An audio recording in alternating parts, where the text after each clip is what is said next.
कथन की ग्राह्यता, admissibility of dying declaration.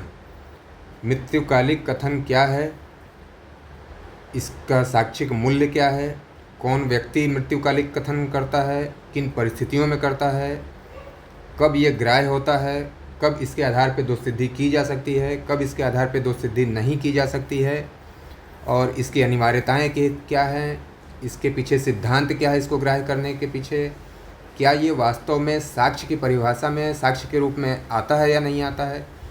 तो इन विभिन्न प्रश्नों की चर्चा हम लोग करेंगे, लेकिन आज का ये वीडियो विशेष रूप से दो प्रश्नों को ज़्यादा ध्यान में रख करके बनाया गया है। वो दो प्रश्न क्या हो सकते हैं कि विधि का वह दर्शन क्या है जो मृत्युकालिक कथन का महत्व दर्शाता है। क्या किसी व्यक्ति को मृत्युकालिक कथन के आधार पर दोष सिद्ध किया जा सकता है।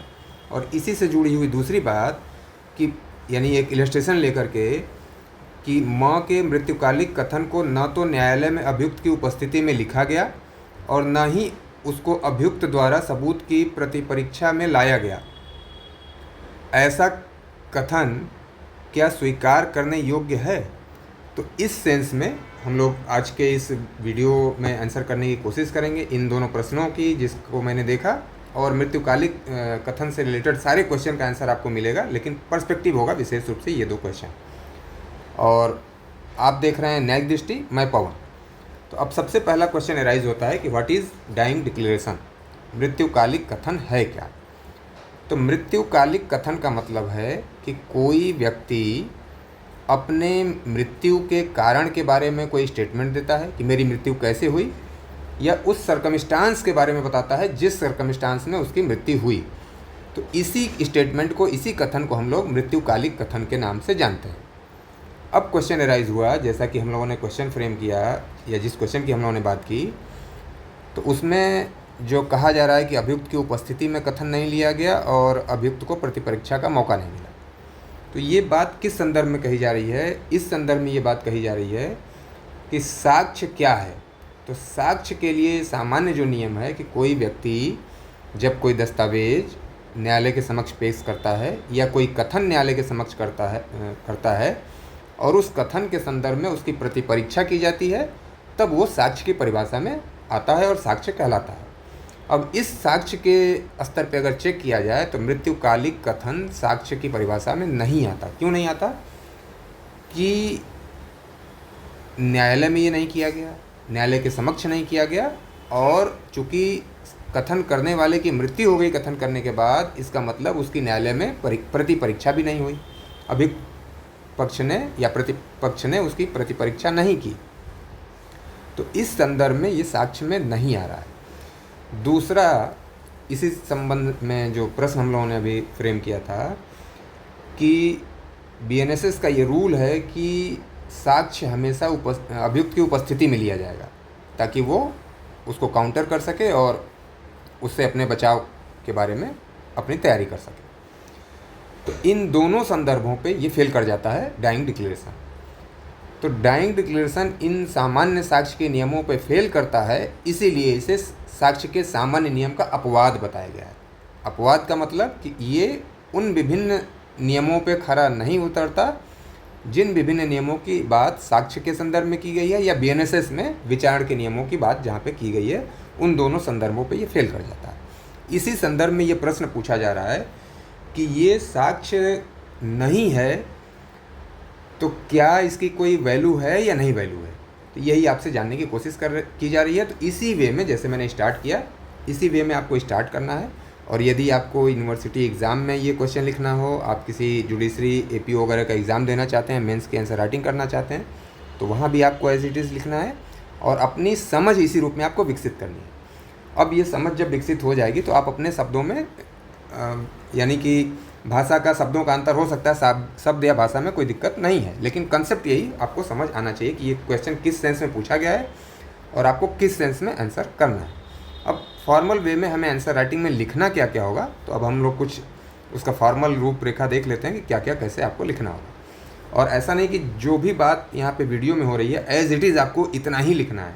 क्वेश्चन के नेचर पे डिपेंड करेगा, कितने अंक का क्वेश्चन है, उसको देखते हुए आप आंसर राइटिंग में यहाँ से चीज़ों को सॉर्ट कर लेंगे, लेकिन सीक्वेंस यही होगा, तरीका लिखने का यही होगा।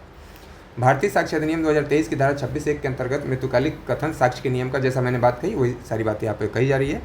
और प्रश्न में पूछा भी जा रहा है आपसे कि उसके कथन को किस रूप में लिया जा सकेगा, यानी वो एडमिसल होगा या नहीं होगा। अब इसके बाद विधिक प्रावधान क्या इससे रिलेटेड है, यानी विधि क्या कह रही है साक्ष्य अधिनियम के अंतर्गत। और ये मिसप्रिंट है, ये आपको मानना है कि ये 2023 लिखा हुआ है, यानी धारा ये नए अधिनियम की ही लिखी हुई है। और चूँकि अब हिंदी में उसका नाम भारतीय साक्ष्य अधिनियम है और इंग्लिश में नाम चेंज होकर के भारतीय साक्ष्य अधिनियम इंग्लिश में भी हो गया है। तो अब ये धारा जो बात कह रही है कि जैसा मैंने कहा कि अपनी मृत्यु के कारण अथवा उस संव्यवहार की परिस्थितियों के संबंध में कथन, और उसी को आप मृत्युकालिक कथन कहते हैं। और साक्ष्य अधिनियम में ये इसे रेलिवेंट माना गया है और ग्राह्य माना गया है। अब इस संदर्भ में अगर बात की जाए कि ये साक्ष्य की परिभाषा में नहीं आता तो इसे स्वीकार क्यों किया जा रहा है, इसकी स्वीकृति के पीछे कारण क्या है। तो इसके स्वीकृति के पीछे कारण क्या है कि एक लैटिन मैगजीम है, नेमो मोरिटरस प्रिज्यूमेटर मेंटायर, no one at the point of death is presumed to lie, a man will not meet his maker with a lie in his mouth. यानी कोई व्यक्ति जब मरने के करीब हो तो उससे झूठ बोलने की अपेक्षा नहीं की जाती, या कोई व्यक्ति अपने निर्माता से या अपने ईश्वर से मुंह में झूठ लेकर के मिलना नहीं चाहेगा। तो ये सिद्धांत है इसके पीछे, इसी कारण उसे स्वीकार कर लिया जाता है साक्ष्य में। और दूसरा एक कारण इसके पीछे है कि आवश्यकता का नियम, यानी आवश्यकता की वजह से, क्योंकि जिसने कथन किया, जिसके विरुद्ध कोई अनहोनी घटना घटी थी, वो व्यक्ति तो अब मर गया, तो अब उसके मृत्यु के बारे में साक्ष्य कैसे मिलेगा। तो यही आवश्यकता के नियम के कारण इसे ग्राह्य किया जाता है। यानी पहला मामला ये है कि ये सिद्धांत कि कोई व्यक्ति जब मरने वाला है तो झूठ बोलने की अपेक्षा नहीं की जाती, दूसरा आवश्यकता का नियम, और तीसरा ये बात कि परिस्थितियाँ ऐसी हैं कि कोई व्यक्ति मर रहा हो तो वो मनगढ़ंत कहानियाँ कहने की पोजीशन में नहीं होता है, इसलिए वो जो बात सही है उसी को किसी तरह से कन्वे कर पाता है। तो ये तीन बातों को ध्यान में रखते हुए मृत्युकालिक कथन को ग्राह्य कर लिया जाता है, और इसीलिए इसे अपवाद माना जाता है। कैसा अपवाद माना जाता है कि सुनी सुनाई बातें साक्ष्य में नहीं दी जाती, यानी हेयरसे रूल है, और उसी हेयरसे रूल का ये एक्सेप्शन माना जाता है कि हेयरसे रूल में आते हुए भी ये ग्राह्य कर लिया जाता है उन्हीं तीन कारणों से। क्या अभियुक्त की उपस्थिति आवश्यक है? तो सामान्य नियम है बीएनएसएस का कि कोई भी व्यक्ति जो अभियुक्त है उसकी उपस्थिति में ही साक्ष्य लिया जाएगा और खुले न्यायालय में साक्ष्य लिया जाएगा, और तभी वो साक्ष्य की परिभाषा में आता है और वो अभियुक्त के विरुद्ध साक्ष्य के रूप में यूज किया जाता है। तो अब यहाँ पे बात आती है कि ये रूल तो फॉलो नहीं हुआ, हम लोगों ने जैसा पहले ही बात किया। तो मृत्युकालिक कथन चूँकि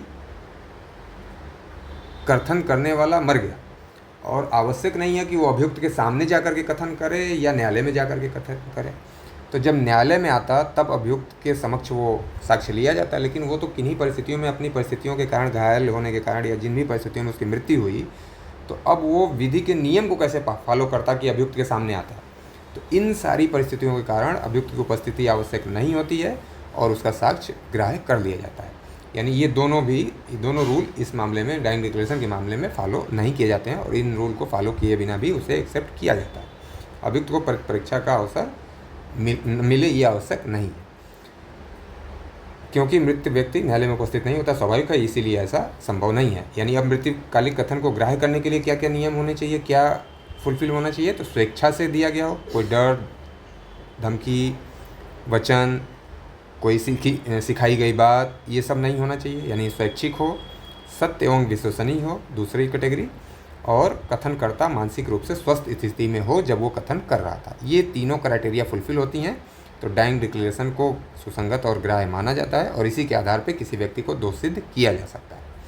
मृत्युकालिक कथन की आवश्यक शर्तें, यानी क्या क्या शर्तों को पूरा होना चाहिए, ये तो जनरल वे में हम लोगों ने जान लिया कि इतनी शर्तें पूरी होनी चाहिए, और इसी को एक फॉर्मल वे में अगर देखने की कोशिश की जाए तो कथनकर्ता की मृत्यु हो चुकी हो, यानी अगर वो जीवित बच जाता है तो ये ऐसा कथन मृत्युकालिक कथन तब नहीं हो जाता, और तब ये केवल अन्वेषण के दौरान दिए गए कथन के समान इसकी वैल्यू हो जाती है।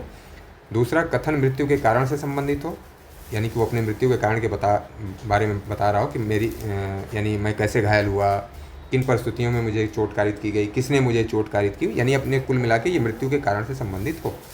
कथन स्वैच्छिक हो, किसी दूसरे व्यक्ति ने उसको सिखाया पढ़ाना हो, और ना ही कोई उसे डर, धमकी, वचन आदि का कोई मैटर हो, ट्यूटरिंग न की गई हो, कथनकर्ता स्वस्थ मानसिक स्थिति में हो, यानी कि वो अपनी बात को सही ढंग से कन्वे करने की स्थिति में हो, रिकॉल करने की स्थिति में हो, यानी कि जो बात वो कह रहा है वो वही बात कहने की स्थिति में हो, यानी कि हम अपनी भाषा में कहें कि अकबक की स्थिति में ना हो, मानसिक रूप से बिल्कुल विक्षिप्त ना हो, इस स्थिति का व्यक्ति अगर कथन कर रहा होगा तो वो कथन पूरी तरह से स्वीकार करने योग्य नहीं होगा। कथन सत्य एवं विश्वसनीय हो, उसकी बातों पे ये विश्वास हो पा रहा हो कि वो सत्य है और जो वो कह रहा है वो विश्वास के योग्य है। यानी बिल्कुल अपोजिट बात कर रहा होगा तो स्वाभाविक है कि वो विश्वसनीय नहीं होगी। यानी कि यदि कथन संदिग्ध और विरोधाभासी हो तो न्यायालय उस पर भरोसा नहीं करेगा। मृत्युकालिक कथन का स्वरूप क्या हो सकता है? तो ये मौखिक, लिखित, संकेतों द्वारा, सिर हिलाने द्वारा, इशारों में किसी भी तरह से हो सकता है और सभी ये स्वीकार हो जाएगा। विभिन्न केस लॉज के माध्यम से इस तरह के कथनों को स्वीकार किया गया। अब इसके बारे में यदि इंपॉर्टेंट जजमेंट की बात की जाए तो पाकला नारायण स्वामी वर्सेस एम्परर का 1939 का प्रीवी काउंसिल का जजमेंट है। ये प्रीवी काउंसिल ने कहा कि सर्कमस्टांसेस ऑफ ट्रांजैक्शन यानी संव्यवहार की परिस्थितियाँ का अर्थ व्यापक है और मृत्यु से जुड़ी सभी परिस्थितियाँ इसमें शामिल हो सकती हैं। यानी इसकी उदार व्याख्या की गई मृत्युकालिक कथन के प्रोविज़न की, यानी 26(1) की व्याख्या उदार ढंग से की गई, क्योंकि मृत्युकालिक कथन की जो बात की गई है या जो बंद किया गया है वो साक्ष्य अधिनियम की धारा 26 के उपधारा 1 में इसका वर्णन किया गया। अब अगर हम लोग उसी जजमेंट की बात करें भारतीय उच्चतम न्यायालय के संदर्भ में, तो कुशल राव स्टेट ऑफ बॉम्बे के केस में 1958 में सुप्रीम कोर्ट ने पाकला नारायण स्वामी के केस को अफर्म कर दिया और उन्हीं सारी बातों को एज इट इज़ एडॉप्ट किया और कहा कि मृत्युकालिक कथन अकेले भी दोषसिद्धि का आधार बन सकता है। इसे पुष्टि की हमेशा आवश्यकता, हर परिस्थिति में पुष्टि की जाए ये आवश्यक नहीं है। न्यायालय ने यही बात दोहराई कि यदि कथन विश्वसनीय है तो केवल उसी आधार पर सजा दी जा सकती है।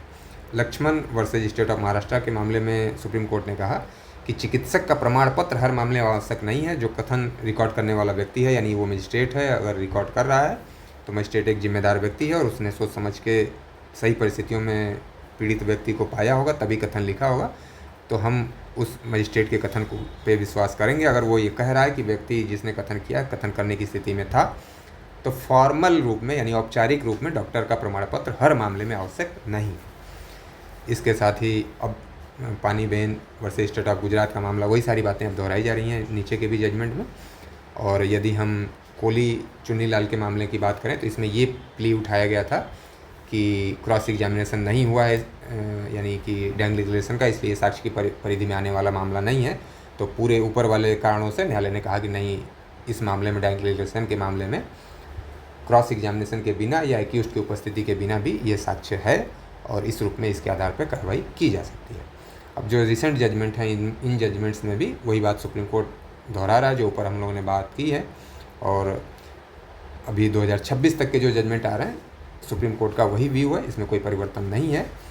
अब इस आधार पर यदि हम लोग कहें ऊपर वाले प्रश्नों का आंसर करने की कोशिश करें तो सामान्यतः साक्ष्य का परीक्षण यानी कि क्रॉस एग्जामिनेशन द्वारा होता है, परंतु मृत्युकालिक कथन के मामले में यह अपवाद है और यहाँ बिना क्रॉस एग्जामिनेशन के भी ये वैध और मान्य है। केवल रिक्वायरमेंट केवल यही है कि वो सत्य हो और विश्वसनीय हो। कथन की परिस्थितियाँ, रिकॉर्ड करने वाले व्यक्ति की गवाही, चिकित्सीय स्थिति, कथन की निरंतरता, अन्य साक्ष्यों से सामंजस्य हो तो ये इसके आधार पर दोषसिद्धि की जा सकती है और इसको अलग से संपुष्टि करने की हर मामले में आवश्यकता नहीं है। अब ये उदाहरण जब सब दिए जा रहे हैं कि यदि कोई घायल व्यक्ति है, उसने कोई कथन किया और उसका कथन सत्य और विश्वसनीय प्रतीत हो रहा है तो उसके आधार पर दोषसिद्धि की जा सकती है और उसमें कॉर्पोरेशन की आवश्यकता नहीं है। लेकिन अगर एक घायल व्यक्ति बेहोशी की स्थिति में था और कथन संदिग्ध परिस्थितियों में किया गया तो न्यायालय उसे अस्वीकार कर सकता है, तब उसके आधार पर दोषसिद्धि करने के लिए न्यायालय बाध्य नहीं है। अब ऊपर के प्रश्न को बिल्कुल एग्जैक्ट अगर कहा जाए तो अतः प्रश्न में दिया गया मृत्युकालिक कथन केवल इस आधार पर स्वीकार नहीं होगा कि वह अभियुक्त की उपस्थिति में नहीं लिखा गया या अभियुक्त को प्रतिपरीक्षा का अवसर नहीं मिला।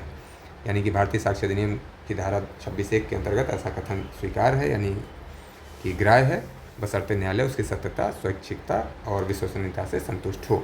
यदि आपको वीडियो अच्छा लगा तो आप चैनल को सब्सक्राइब कर लें, लाइक करें, शेयर करें और आपका कोई सुझाव हो तो आप निश्चित रूप से कमेंट करके हमें बताएं। धन्यवाद।